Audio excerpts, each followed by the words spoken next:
기자님 뉴스에서도 자꾸 엔저 하고 주변에서도 막 엔화 투자한다고 하고 이러니까 그런 생각이 많이 들거든요. 지금 이것이 혹시 나에게도 기회인가?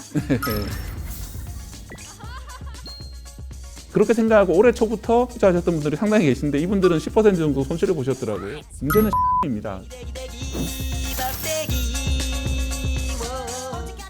지금 너무 엔화가 저평가돼 있다. 예를 들어서 일본 여행 가시는 분들 그렇게 생각하실 거예요. 우리나라에서 빵 하나 사려고 하면 요새 2,000원 다 넘고 그러잖아요. 빵이. 대전에 뭐 가게 이런 데는 싼 게가 있는데 대부분은 다 2,000원 넘고 그러는데 일본은 편의점 빵이 1,000원 언저리인데 되게 맛있고 되게 좋거든요. 그래서 뭔가 좀 엔화가 저평가돼 있다라고 체감적으로 느낄 겁니다. 이건 이렇게 너무 쌀 리가 없는데 그래서 지금 산 엔화를 가두면은 나중에 언젠가는 오르지 않을까 이런 기대를 하시는 분들이 많이 있고요. 제 주변에 있는 금융 전문가 중에서도 원화를 엔화로 바꿔가지고 예금에 맡기거나 들고 계신 분들이 제 주변에 상당히 있습니다. 엔화가 저평가됐다고 말씀해 주셨는데 그러면 그 이유는 뭔가요?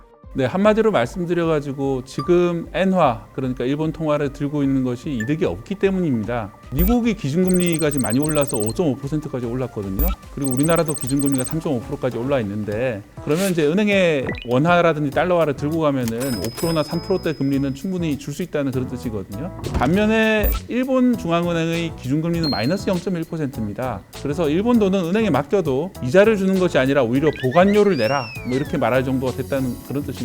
그렇기 때문에 엔화를 들고 있는 사람들은 이걸 빨리 달러화나 다른 통화로 바꿔서 은행에 맡기면 훨씬 더 많은 이자를 받을 수 있기 때문에 엔화를 안 가지고 있으려고 합니다. 엔화를 팔아버리려고 하는 거죠. 수요 공급 원칙에 따라 가지고 엔화 가치가 떨어지는 거고 그런 현상이 지금 1년 이상 이렇게 나타나고 있는 겁니다. 근데 궁금한 거는 마이너스 금리, 그러니까 0.1% 기준금리를 유지한 거는 1년 이상으로 꽤 지속이 됐었잖아요. 그런데 이제 최근 이렇게 떨어지기 시작하고 이게 좀 장기화되고 있는 별도의 이유가 있을까요?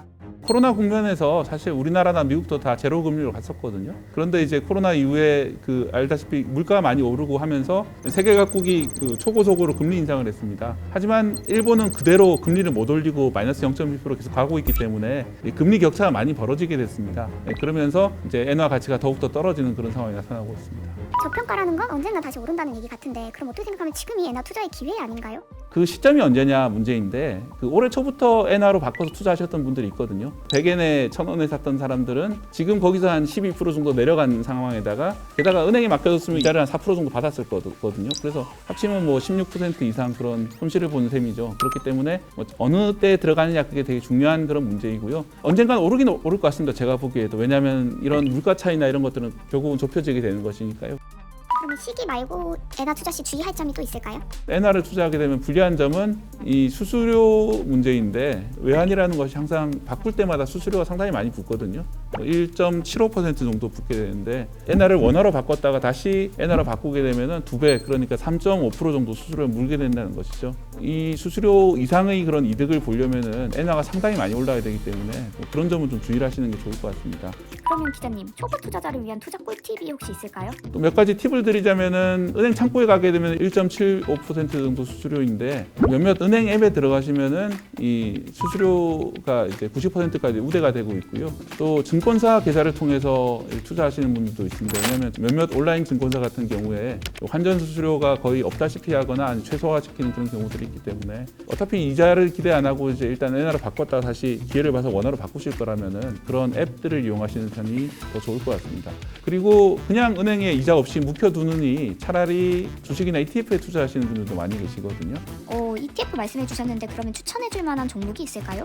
이제 좀 머리가 좋으신 분들 중에서는 아마 유튜브 영향인 것 같은데 지금 미국 국채도 상당히 저평가돼 있고 또 엔화도 저평가돼 있으니까 이 두 개를 결합시키자. 그래서 엔화로 바꿔서 미국 국채에 투자하는 ETF 2621이라는 상품이 있던데 저는 그 아이디어 자체는 상당히 좋은 것 같아요. 이게 맞는 말이거든. 저평가라는 거 누구나 다 인정하는 그런 상황인데 문제는 시점입니다.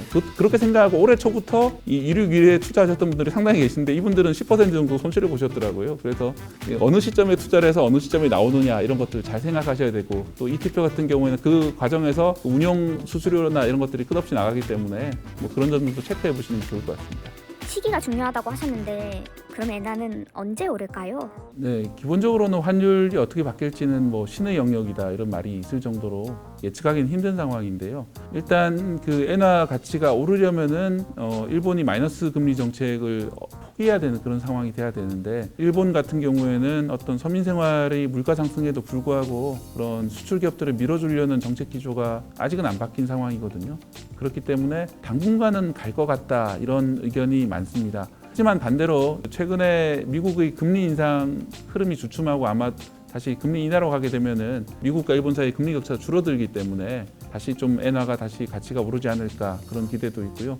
그런 이제 여러 가지 앞으로 뭐 전쟁이라든지 재난이라든지 여러 가지 상황들이 있을 수 있기 때문에 예단하기는 힘듭니다만 아주 몇 달, 아주 초단기적으로 이 엔화 그 약세의 흐름이 쉽게 바뀌지는 않을 것이다 이런 의견도 많이 있습니다.